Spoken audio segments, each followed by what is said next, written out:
Salam sejahtera semuanya. Saya ucapkan selamat malam Bu Tessa, selamat malam teman-teman. Sebelumnya perkenalkan saya Ricci dari AM2 dengan nomor NIM 1911003. Pada video kali ini saya akan menjelaskan sekilas beberapa materi akuntansi biaya 2. Silakan simak video berikut. Pertama, saya akan membahas perilaku biaya. Klasifikasi biaya dibagi menjadi 5. 1. Hubungan biaya dengan produk. Pada poin ini ada biaya langsung dan biaya tidak langsung. 2. Berdasarkan elemen biaya produksi. Pada poin ini ada biaya bahan baku, biaya tenaga kerja langsung, dan biaya overhead pabrik. Nah, dalam akuntansi biaya terbagi lagi menjadi 2. Ada biaya utama dan biaya konversi. 3. Berdasarkan fungsi pokok perusahaan. Pada poin ini ada biaya produksi, biaya pemasaran, dan biaya ADM dan umum. 4. Berdasarkan hubungan biaya dengan proses pokok manajerial. Pada poin ini saya hanya akan menyebutkan 3 macam saja. Ada biaya standar, biaya aktual, dan biaya terkendali. Selebihnya akan dibahas lebih lanjut pada subbab biaya standar. 5. Hubungan biaya dengan volume kegiatan. Hubungan antara total biaya dengan perubahan volume kegiatan terbagi lagi menjadi 3. Biaya tetap, biaya variabel, dan biaya semi variabel. Selanjutnya penentuan pola perilaku biaya. Pemisah biaya variabel per unit dan biaya tetap per periode dalam jumlah biaya campuran dapat menggunakan salah satu metode sebagai berikut. 1. Metode titik tertinggi dan terendah. Silakan simak contoh berikut. 2. Metode biaya terjaga. Berikut contohnya. 3. Metode kuadrat terkecil. Berikut contohnya. Kedua, saya akan membahas biaya taksiran. Biaya taksiran merupakan salah satu bentuk biaya yang ditentukan di muka sebelum produksi dilakukan atau penyerahan jasa dilaksanakan. Sistem biaya akuntansi produksi yang menggunakan suatu bentuk biaya yang ditentukan di muka dalam menghitung harga pokok yang diproduksi. Selanjutnya, tujuan penggunaan sistem biaya taksiran ada 4. 1.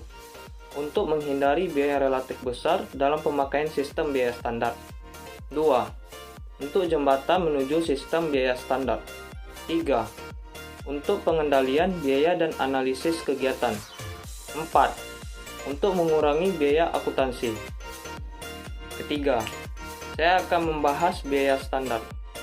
Biaya standar adalah biaya yang ditentukan di muka, yang merupakan jumlah biaya yang seharusnya dikeluarkan untuk membuat satu satuan produk untuk membiayai kegiatan tertentu. Sistem biaya standar merupakan suatu sistem akuntansi biaya yang mengelola informasi biaya sedemikian rupa, sehingga manajemen dapat mendeteksi kegiatan perusahaan yang biayanya menyimpang dari biaya standar yang ditentukan. Selanjutnya, manfaat sistem biaya standar ada 3. 1. Pengendalian biaya. 2. Pedoman manajemen. 3. Analisis penyimpangan biaya. Selanjutnya, prosedur penentuan biaya standar. Ada 3. 1. Biaya bahan baku standar.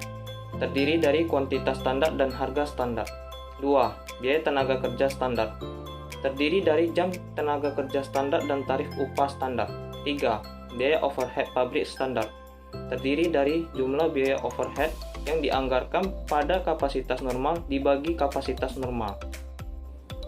Di dalam biaya standar, kita akan menemui yang namanya analisis selisih biaya produksi langsung, di mana ada 3 metode 1 selisih, metode 2 selisih, dan metode 3 selisih. Pada metode 1 selisih, dapat digunakan untuk menghitung selisih biaya bahan baku dan selisih biaya tenaga kerja. Pada metode 2 selisih, itu terdapat selisih harga dan selisih kuantitas.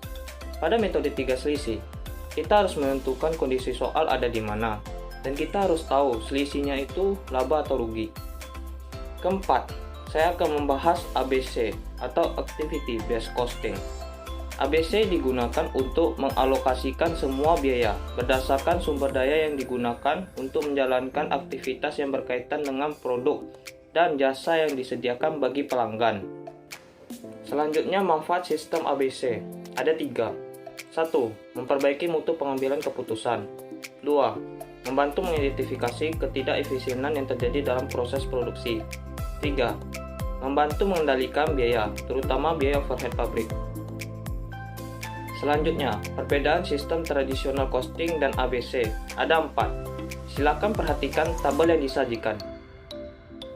Selanjutnya, tingkat dan contoh dari aktivitas, biaya, dan pemicu biaya. Silakan perhatikan tabel yang disajikan. Proses implementasi ABC ada 7 langkah. 1. Memeriksa ulang seluruh informasi keuangan perusahaan.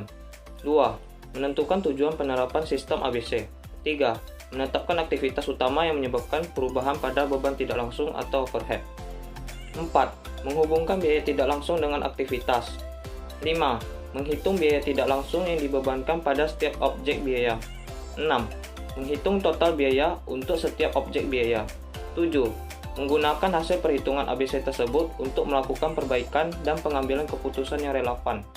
Kelima, saya akan membahas TVP atau Cost Volume Profit.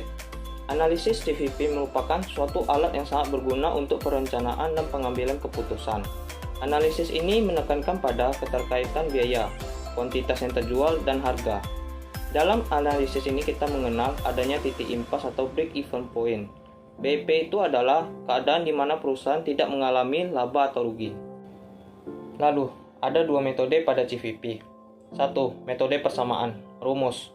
Laba bersih sama dengan penjualan dikurang beban variabel dikurang beban tetap. Atau, laba bersih sama dengan harga jual per unit dikali jumlah unit dikurang beban variabel per unit dikali jumlah unit dikurang beban tetap. 2. Metode margin kontribusi. Rumus. Jumlah unit sama dengan biaya tetap dibagi margin kontribusi per unit. Berikut saya lampirkan contoh untuk metode persamaan. Perhatikan berikut ini. Lalu, ini contoh untuk metode margin kontribusi saya lampirkan sebagai berikut. Selanjutnya target laba. Analisis CVP menyediakan cara untuk menentukan berapa unit yang harus dibuat untuk menghasilkan target laba tertentu. Berikut beberapa jenis target laba beserta contohnya. Yang pertama, target laba sebagai jumlah rupiah atau dolar. Silakan lihat contoh yang disajikan. Yang kedua, target laba sebagai persentase dari pendapatan penjualan. Berikut contohnya.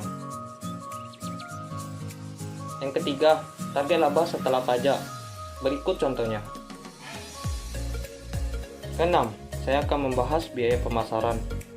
Biaya pemasaran adalah biaya yang dikeluarkan untuk menjual atau membawa produk ke pasar. Analisis ini bertujuan untuk penentuan harga pokok produk, pengendalian biaya, perencanaan dan pengarahan kegiatan pemasaran. Selanjutnya, penggolongan biaya ada 2. 1. Berdasarkan kegiatan yang dilakukan, terbagi menjadi 2, biaya mendapatkan pesanan atau order getting cost dan biaya memenuhi pesanan atau order filling cost. 2. Berdasarkan fungsinya ada 6, biaya pembungkusan dan pengiriman, fungsi kredit dan penagihan, fungsi akuntansi pemasaran, fungsi penjualan, fungsi advertensi, dan fungsi pergudangan. Lalu, karakteristik biaya pemasaran ada 4. 1. Banyak ragam kegiatan pemasaran ditempuh oleh perusahaan. 2. Kegiatan pemasaran seringkali mengalami perubahan. 3. Kegiatan pemasaran berhadapan dengan konsumen. 4. Terdapat biaya tidak langsung dan biaya bersama atau joint cost. Lalu, manfaat analisis biaya pemasaran ada 4 kategori. 1. Menurut jenis produk. 2. Menurut daerah pemasaran. 3. Menurut besar pesanan. 4. Menurut saluran distribusi. Silakan dilihat pada slide untuk lebih jelasnya. Oke, itulah sekilas materi yang dapat saya sampaikan. Saya ingin berterima kasih kepada ibu dan teman-teman yang telah memperhatikan video saya dari awal hingga akhir. Saya juga ingin meminta maaf jika terdapat kesalahan selama video ini ditampilkan. Dan jika ada ingin ditanyakan, silakan hubungi saya di kontak berikut ini. Terima kasih.